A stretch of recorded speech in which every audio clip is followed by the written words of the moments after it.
Mind Matter Media presents Designing Nature's Half, the Landscape Conservation Podcast, where discussions center around the most current and innovative approaches to landscape conservation and design. This is the show for stakeholders who want to adapt to the climate crisis, halt biodiversity loss, and change the world by designing sustainable and resilient landscapes through collaborative conservation action. Hey everyone, welcome to episode 4 of Designing Nature's Half, the Landscape Conservation Podcast. I'm your co-host, Rob Campoloni. And hi there, I'm your other co-host, Tom Ewald. Rob, so who do we have on deck this week? We have a really exciting episode ahead, Tom. Steve Markason, the founder and director of the Teton Wildfire Mitigation team out of Jackson, Wyoming, is joining us to talk about large-scale wildland fire, how we got here, and where do we go from here in our efforts to build resilient landscapes that increasingly include communities that are built in the wildland-urban interface. It's a real challenge.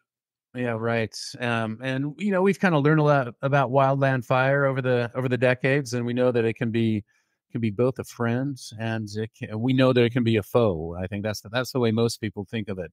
But the environmental benefits are many. Having it at the right place at the right time can induce all sorts of ecological benefits, and we've learned that. But at the wrong place, the wrong time, wildfires can wreak havoc in communities, threaten lives, homes, and natural and cultural resources. Our listeners might recall that the podcast's first episode was devoted to the climate crisis as a major landscape change agent, particularly within the realm of the natural environment. And our second episode was devoted to the topic of adaptation, things that we could do to help the natural and human communities adapt and become more resilient to change. Today's episode is devoted to a specific aspect of adaptation, learning to live with wildland fire, specifically the conundrum of trying to sustain fire as an ecological process while designing communities and structures that are resilient to it. Yeah, you know, I recall that conversation with Doug Parsons that we had last time. You know, he's the host of a really great podcast, and America Adapts, and I'm sure fire touches upon aspects of what he's talked about. And one of the things that he talked about was the 5th National Climate Assessment. He has a whole podcast devoted to that. And learning about that for today's discussion with Steve is that the EPA created more than 50 different climate change indicators. One of those indicators was wildland fire, and the EPA's Climate Change Indicators website provides a great summary of information and data that they've compiled on wildland fire since all the way back to 1983. We'll drop a link to that site in the pod notes, but you know, I think we really thought that was a useful data set that people could look and understand the history of fire in their area. You know, we don't want to devote the entire episode to data, but I think providing a few fun facts or not so fun facts, really, as a foundation for our discussion with Steve might be helpful. So bear with me for a moment, Tom. I know not everyone is into data, but I think there's an important story to be told here. You know, first, that forests, shrublands, and grasslands cover more than half of the land area in the United States. So I think it could be interpreted to mean that there's a lot of potential fuel out there. Second, since 1983, the National Interagency Fire Center has documented an average of approximately 70,000 wildfires per year, which sounds like a lot of fire on the landscape, but you really have to consider the extent of acres burned more so than the number of fires. Right. Third, you know, the extent of area burned each year has increased since the 1980s. And of the 10 years with the largest acreage burned, all have occurred since 2004. And they coincide with many of the warmest years on record. And lastly, the peak of the U.S. fire season typically occurred in August, but more recently is now peaking in July. I think the take-home message is there's a lot of fuel in the landscape. There's a lot of fire on the landscape. There seems to be a correlation between temperature and extent of area burned, and the peak fire season is occurring earlier in the season, July versus August. If all that is true, and I'm sure Steve will speak to it, the question in my mind is, what are we going to do to combat it? What's our plan? You and I, Tom, are planners. We're landscape designers. We need a plan. So hopefully Steve will help us with that. That's right. Yeah, we want to help. We want this information to help us plan for resilient landscapes. Is kind of what us as landscape conservation design experts want to do. And so those, I think that's the appropriate question there, Rob. And I'm sure that Steve has some thoughts on this. And so should I go ahead and introduce Steve? Yeah, you bet. Right. So our guest, Steve Markason from the Teton Wildfire Mitigation Team Consulting, formed that group after working for the U.S. Forest Service for 27 years. He retired as the North Zone Fire Management Officer of the Bridger-Teton National Forest in 2020 and had several fire management positions during his tenure with the Forest Service. As a forest management officer, he designed and implemented landscape-level hazardous fuel mitigation projects throughout Teton County and the Bridger-Teton Forest. As TWMT and LLC principal, Steve carried his experience forward working with homeowners, HOAs, guest ranches, and fire departments. He's an independent contractor with coalitions and collaborators teaching community wildfire mitigation best practices courses nationwide. Steve values his relationships with community stakeholders, homeowners, natural resource managers, and government cooperators at all levels. Did I miss anything from your bio, Steve? Is there anything you'd like to add or highlight from that? Tom, you captured it all. It's great to be with you and Rob today. Really appreciate you guys having me here. And we're really glad to have you here, Steve. Let's talk large-scale fire, huh? Yeah, it sounds good. I tell you what, you guys nailed the introduction. The fact that we have increased fuel loads on the landscape, the extent of fire seasons and severity is something that I have witnessed in my 30-year career working with the fire service and beyond. And yeah, it's a conundrum, and there's some things we can do to plan. And I'm a planner too, guys, and I'm still planning on different scales right now. So I want to talk about those different scales where I've been working the last 30 years.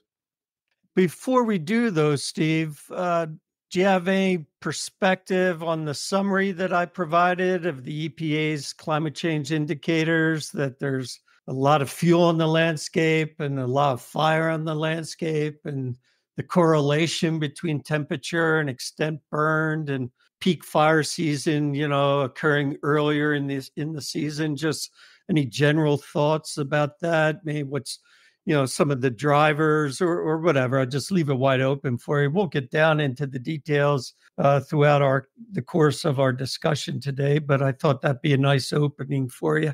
Yes, Rob, I couldn't agree more with the data points you brought up from the EPA study.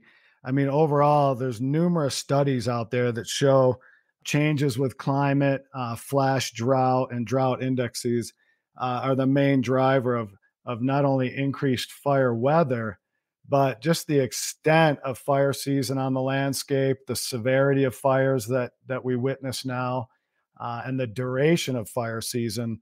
Like you said, now stemming from starting in full fledged in July and running towards, August and even later in some areas. So those data points are correct. And there's a lot of studies out there to support that data.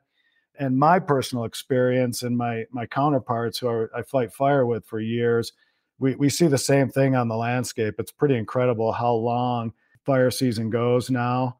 And yeah, we need to start thinking about what are the strategies? How are we going to plan for this as land managers, but not only communities and homeowners? And I believe really strongly that the responsibility is on everyone, not just land managers, but homeowners who build in the wildland-urban interface and the folks that want to live in forested areas. So, yeah, there's a lot of responsibility and a lot of work that needs to be done from a lot of folks. Right. Yeah. Talking about kind of the shifting of the fire seasons, I think that's really interesting. Does that mean that the duration of the peak season is getting longer? It's shifted a month earlier and the overall duration is the same. I've noticed that many of the climate models indicate that weather seasons are generally shifting, now and then into the future. Do you predict that is going to shift with fire seasons too? I think in the short term, definitely, Tom. If you look at long term fire on the landscape, I mean, it's been cyclical for hundreds of years. But really, the biggest conundrum now is that we're building so much in the wildland-urban interface, and communities are extending now into areas that are forested and have a significant fuel load. So that's really posing much more of a challenge, even with the longer duration and the data that supports that climate is a main driver, severity and duration of fire. Really, it comes down to now is it's critical that we design communities that are, adapted. And really, you mentioned it also. I listened to your podcast with Doug Parsons, and he was great. He made reference to fire resilient communities and adaptation, and that's really what my work is focusing on now with communities and homeowners. But I do want to talk about the work I did with the Forest Service, restoring and maintaining fire resilient landscapes as well. Well, let me give you an opportunity to speak to that, Steve. As you know, our podcast is about landscape conservation, and we've devoted the first 3 episodes to the climate crisis, including this one. The climate crisis as a multifaceted change agent on the landscape. We've been trying to build a case that the complexity of the climate crisis, combined with the increasing rate of biodiversity loss, together constitute a wicked problem. And that's a technical term in our field. But that wicked problem requires a new approach to planning. And within our realm of landscape design, I'm wondering if that's also applicable to your realm as well. I know that the fire community is now working under the auspices of the National Cohesive Strategy, precisely because the fire community realized that fires were getting bigger and hotter and stronger and faster and occurring more often, and that and a national coordinated approach was needed. That's very similar to what Tom and I are saying about our profession as conservation planners and landscape designers, that the problems we're encountering, whether they be social, ecological, economic, or all those things, combined, are getting more complex and intertwined.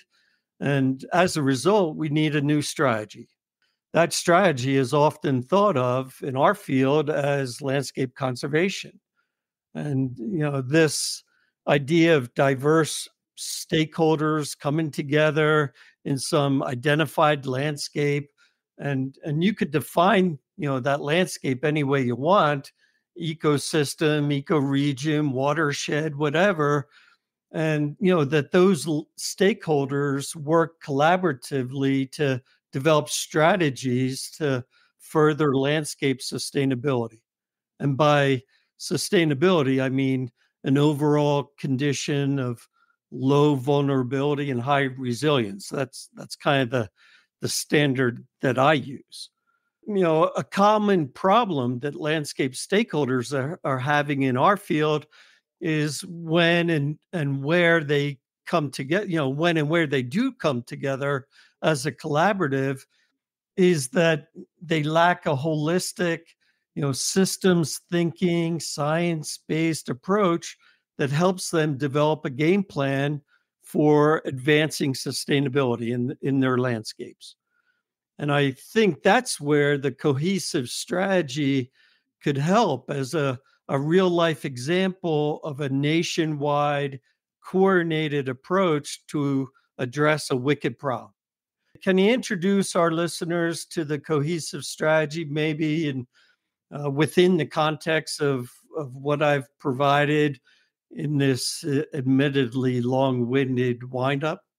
Yeah, that was great, Rob. Yeah, that was well said and really captured. I understand your process in planning and landscape conservation, and it mirrors, and I believe it's really identical to what we do in wildland fire management and the national cohesive fire management strategy. So let me talk about that a bit. I'm glad you brought it up. So the national cohesive fire management strategy is an effort that was initiated in 2010. The initial strategy was finalized in 2014, and it's refreshed every 5 years. And it was a Department of Interior, U.S. Department of Agricultural effort with intergovernmental committee, the Wildland Fire Leadership Council, and it provides the complete strategy for planning for wildland fire. And it really is the framework for everything that I've been doing the last 30 years and still to this day. But I've been shifting on some of the tenets. Now, let me share what those 3 tenets are. And we're going to kick one of them out of the door, and we're going to focus on 2 of them. So the 3 tenets are to improve safe and effective wildfire response. That one's easy. We have an incredible national infrastructure for responding to fires, now longer duration fires like we talked about, the challenges of community build out in forested areas and the heavy fuel loading. So that one we just have been dealing with for a long time, and we do a good job, and we probably do too good of a job because, we've been suppressing fires for a long time, and that has also resulted on the fuel buildup on the landscape. So that one there, I'm not going to focus on our discussion today on safe and effective wildfire response.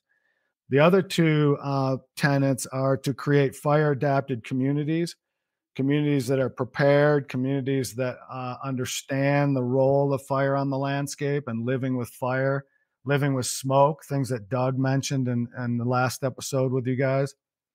And then the third tenet is to restore and maintain fire-resilient landscapes.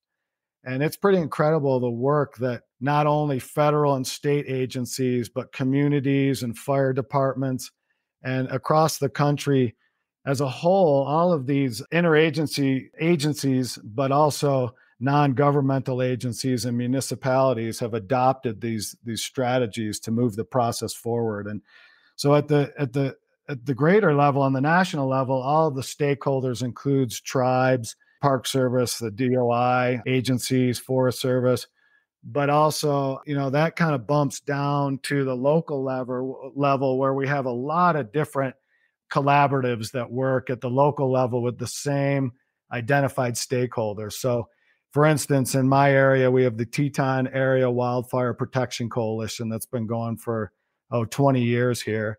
And that's the Wyoming State Forestry, the local fire departments, the fire managers like myself for years.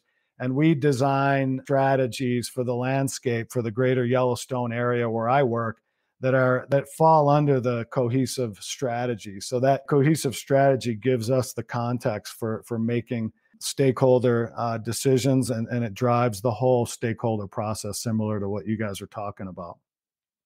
Great. Thanks for that overview. Now, you mentioned that a key component, one of the 3 key components, is restore and maintain fire resilient landscapes. For folks that maybe don't quite understand, what a fire resilient landscape looks like, could you kind of break that down a little bit and provide a little bit of color on what that might mean? We're really fortunate here in the greater Yellowstone that we've had a lot of opportunities to restore and maintain fire resilient landscapes. And what does that mean? It basically means allowing fire to play its natural role on the landscape while still providing for public safety and the protection of resources. So, for example, as I was a fire management officer for many years, say we'd get a barrage of lightning that would come through the Bridger Teton forest, and we'd get 10 or 12 starts a day on the forest and surrounding Jackson Hole. I would have to make decisions what we're going to do and how we're going to manage each one of those lightning strikes.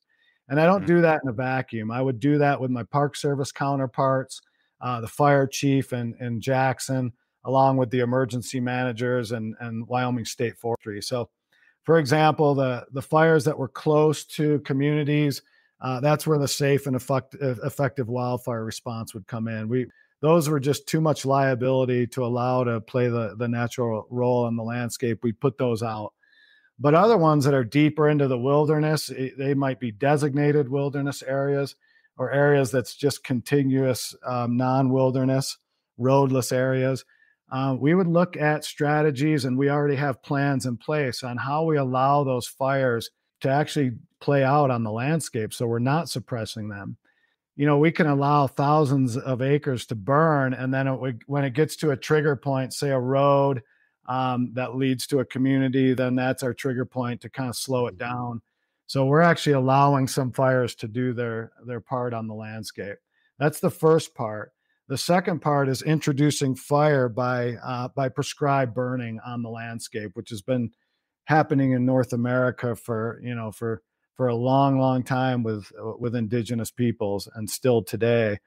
We have a great partnership with agencies and the tribes to continue that native burning. So, yeah, we have a really robust prescribed burn program in Teton Interagency Fire, to the fact that we're not just, we don't just have our suppression crews that put fire on the ground and prescribe burning, but we also have ecological fire crews that go out. They collect data and fire science on fire effects after we implement prescribed burn project. It's really incredible. We've got the opportunity to do that here because we have so much forested area and so much kind of non-roadless area, and it's not all built out. So that's great here. But if you're looking at like areas surrounding Salt Lake City or Southern California, the challenge to put fire on the ground and restore resilient landscapes, it's a lot more challenging.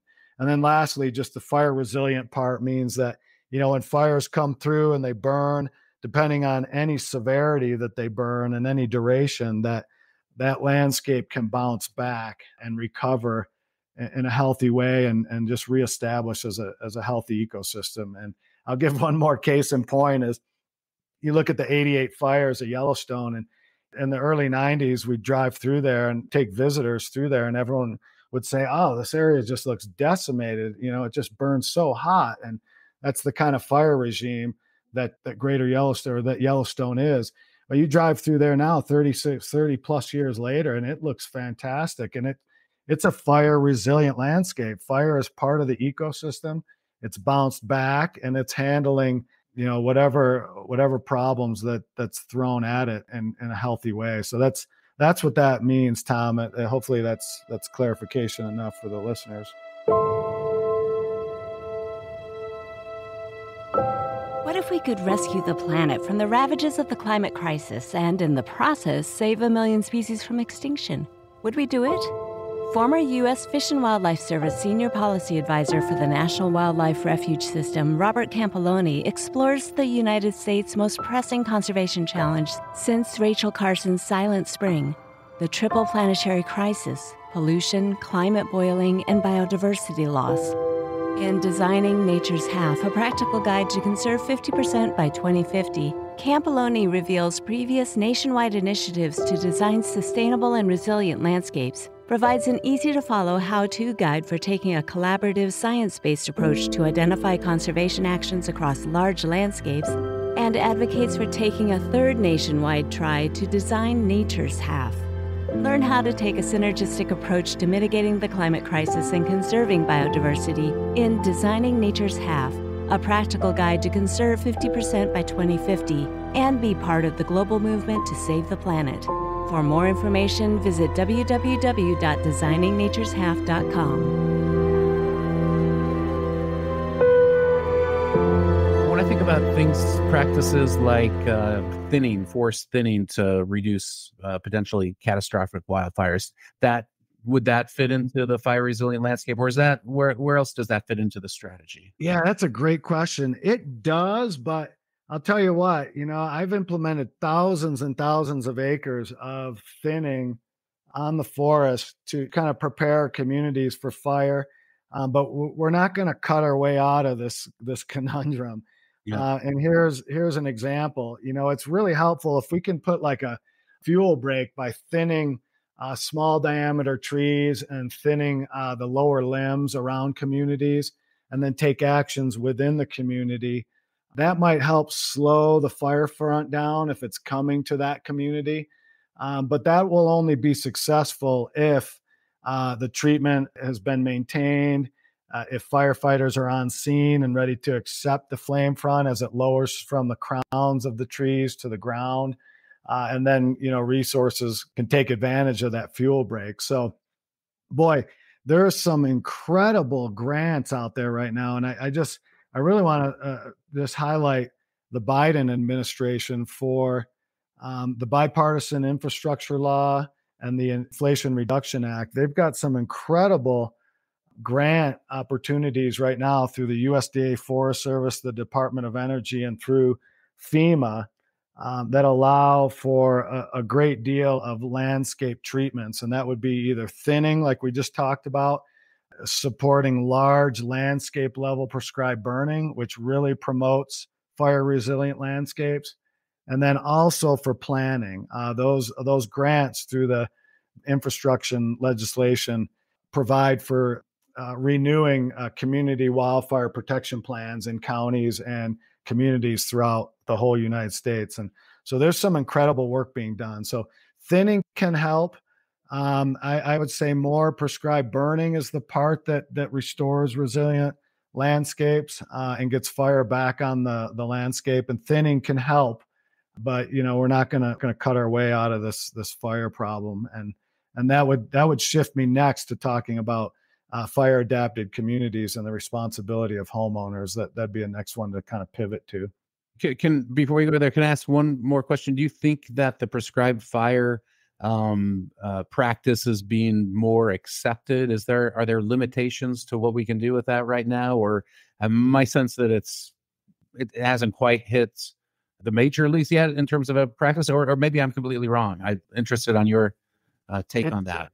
Tom, it's getting there, but there's always setbacks. You look at the Hermit Peak fire. I forgot the name of the other one, the Hermit's Peak down in east of Santa Fe last year. That was just so devastating.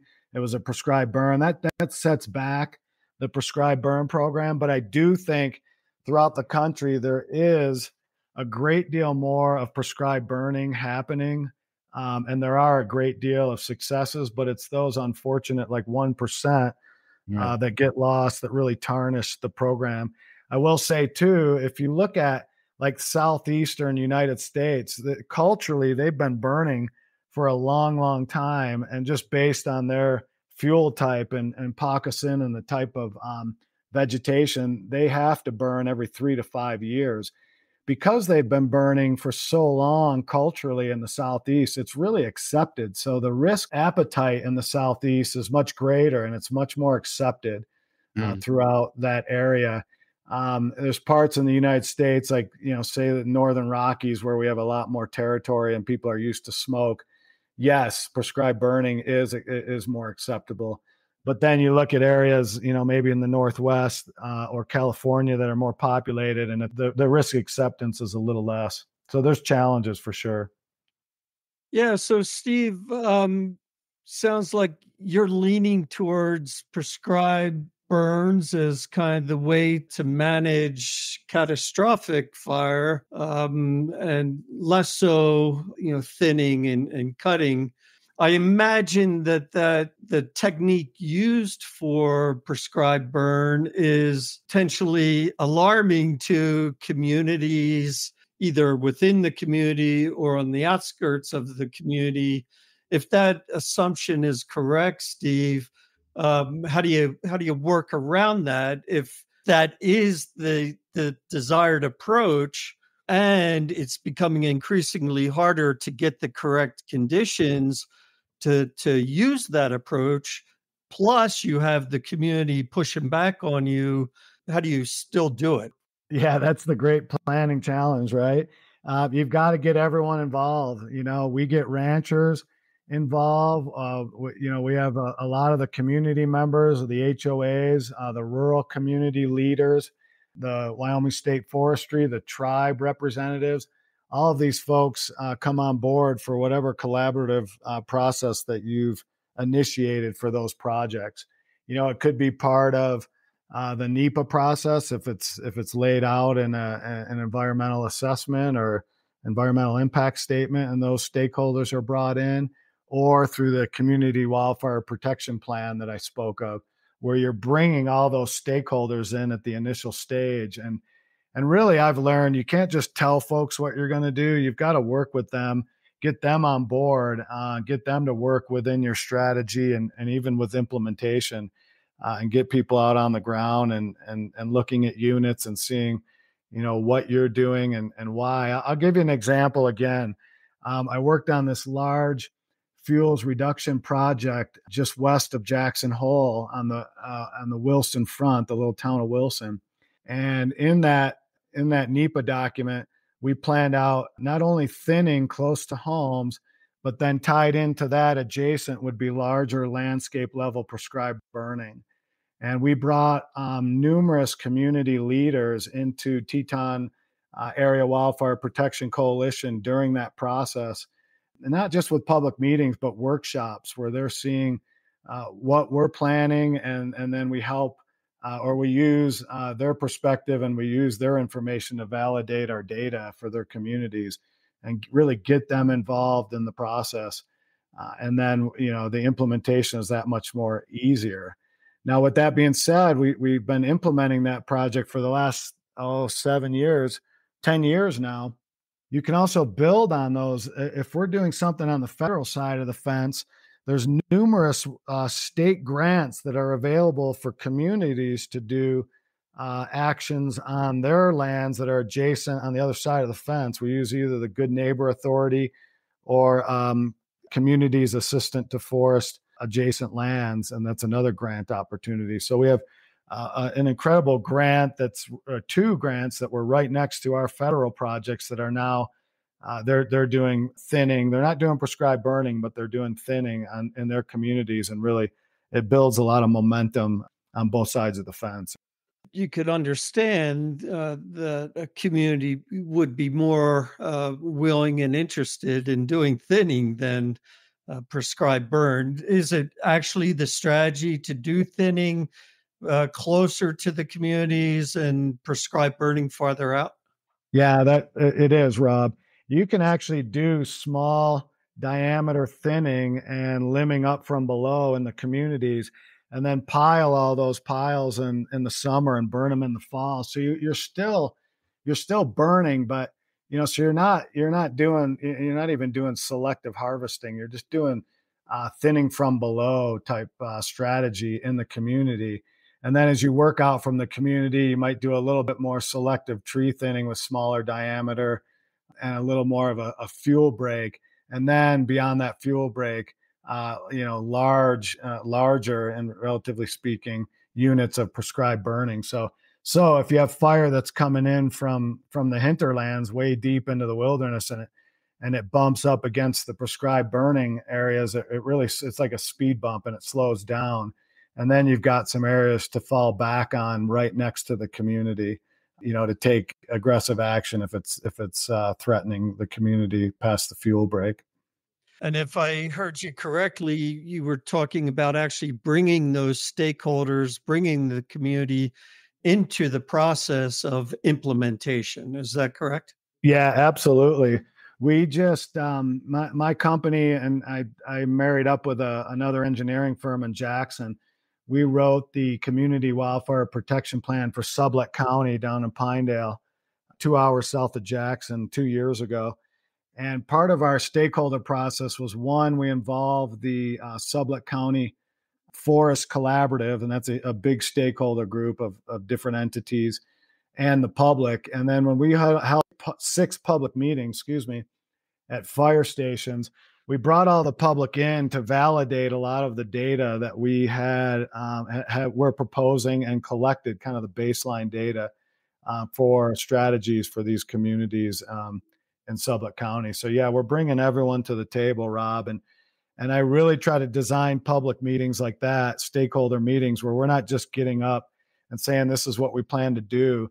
We have different baseline data and our actions that kind of start the conversation, and everyone's involved in a workshop format to either add additional actions or validate their community data, and it gets them more involved. So I feel really that was a great success in Sublette County when we did that. Yeah, this sounds like such a great parallel to kind of how we think about landscape conservation design, but you're dealing with something that is definitely much higher risk and probably something that is more timely. If you're looking at people's lives and, things that might be very imminent, biological conservation could take, decades to where you see those things. But I think this is a great kind of model for us to think about of how you get that feedback from the local levels. And then you talked about multiple scales. And so it sounds like the local level is a scale, and then you have scales of organization above that are looking at broader spatial scales. Is that about right? Yeah, absolutely. Yeah, there's kind of watershed, the watershed wildfire crisis landscapes now that have been set up, kind of a tier under the cohesive strategy in the last, I think it's been like 7 years now. And these are greater kind of bioregional watershed-based landscapes that are the high-risk areas. They've been identified through, fire modeling, fire behavior modeling, and risk modeling. And those are kind of the high areas of focus right now that are not at the national level, more at the regional and kind of greater watershed area. From my perspective in my career, so I talked about these larger landscape level treatments, prescribed burning, and some thinning closer to communities. But I've really switched in my current position now as a consultant working with homeowners. I'm really trying to get homeowners and communities to take responsibility for living, in the forested environment. And that's really the third pillar of the cohesive strategy, which is creating fire adapted communities. It falls right in line with your guys' efforts in design and process, and kind of what Doug was talking about last podcast. Well, go ahead. Follow up on that, Steve. It sounds like you have more to say to that. Yeah, I think, the kind of the wildland disasters that we're seeing, they're not really just a wildfire problem, guys. Wildfire is a natural process on the landscape. I've said that a couple times. But really, the challenge comes with the increased population, the increased build out in a lot of western areas, but also in the southeast and the eastern seaboard. And we've got to design communities. We've got to design homes that are resilient to fire, that can withstand embers being lofted, 1 to 7 miles from a fire front, landing on your porch and catching the deck on fire or going through your vents. And that's really the focus now, as I'm now no longer a federal land manager. I'm working at the community scale and trying to create and design actual fire adapted communities. And what does that look like, Steve? I mean, are you talking about new technologies that were used to build homes that are fire resistant, or something other? Exactly. New technologies. One of the first things is building codes. We have a Wildland-Urban Interface building code in Teton County that we adopted in 2005. There's other places throughout the West. California has a Wildland-Urban Interface building code. The Northwest is just starting to adopt it at the state level. Colorado's adopting, and Utah. So these building codes require certain building materials that are science tested to be, fire resistant, but also, simple things like changing your roof from a cedar shake roof, which is highly flammable, to an asphalt shingle roof, or other types of materials that are, non-combustible, like a metal roof or something like that. There's a lot of different techniques. One really simple one for homeowners is changing their eave vents, their gable vents, and their foundation ventilation from 1/4-inch screening to 1/8 or 1/32 inch screening, which has been shown in science based laboratories, fire science laboratories, to not accept embers when you have that small of a screen size. That's one area that's a really affordable way for homeowners to convert their home to be a little more fire resilient. Another way is different decking materials that are non-combustible, or just cleaning out materials from underneath our decks, which we all like to store stuff. Moving firewood from against your foundation to 30 feet out from your home, and then doing a lot of maintenance around the 0 to 5 foot zone or the 0 to 30 foot zone around your home. That'd be vegetation management or other types of structure management. I'm big into disturbance ecology, and you take one thing away and nature's going to balance out, right? So we suppress fire so much since the early 1900s with a kind of full suppression policy that we've got this, we've got unhealthy forests in so many places, and so other disturbances come in. And I'll be skiing at the ski area, looking at just decimated white bark pine, and folks will talk to me and say, "Oh, isn't that horrible? Look at the all the tree devastation from white bark pine." And I would just educate them that, yeah, we've suppressed fire for so long that now we've got a bark beetle epidemic, and the bark beetle that's come to the Northern Rockies is, endemic to the Northern Rockies. It's not an invasive species. And so you see these, huge swaths of dead forest, dead standing forest. And really it's disturbance ecology. It's just another disturbance that, to put mosaic or a different patchwork on the landscape. And we're seeing a lot more of that, just the checks and balances of nature, compensating for a lack of disturbance for the last 100 years on the landscape. The key is that not just to educate people, but to motivate them to take action. And my thought on that is just continue to build partnerships to work collaboratively across boundaries, across jurisdictions. That's what it's going to take. And like you guys said, it's the stakeholder process. And really, the process of dealing with the wildfire crisis is the same that you guys are promoting as far as biodiversity and conservation, landscape conservation and conservation biology. So it's been really great talking with you guys. What a great opportunity. And kind of my parting thoughts would be, for your listeners and for folks that live in fire prone areas, to reach out to local agencies, reach out to your local fire department, reach out and get involved with any collaborative or stakeholder group in your community that's working towards fire adapted communities or building fire resilient landscapes, or a prescribed burn association. There's a lot of them in the country now that are starting up and doing small scale prescribed burns. And so, I just recommend to your listeners to reach out, get educated, and then take action to mitigate and be prepared, and learn to live with fire and design your communities in that regard. That's a great suggestion, Steve. Thanks so much. Tom, do you have any parting thoughts to share?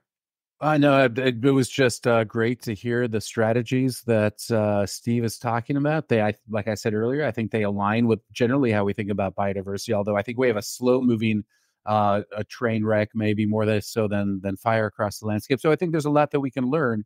And also, a big part of any kind of natural resource conservation, fire, we should be thinking about how to get outside of our silos and work with people in different sections of the natural resource world, fire, water, biodiversity, and how to get out of those silos and do collaborative planning. So I think this is a great conversation that builds towards that.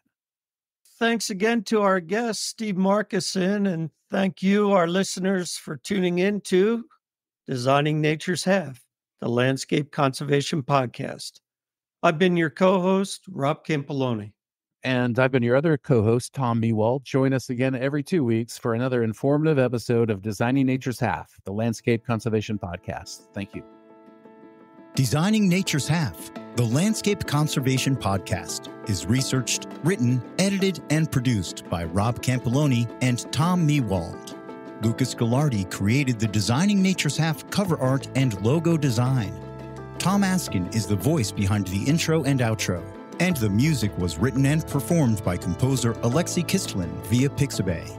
Designing Nature's Half, the Landscape Conservation Podcast, is a proud member of Mind Matter Media, a startup multimedia network whose mission is to change the world by designing sustainable and resilient landscapes for people, planet, and prosperity.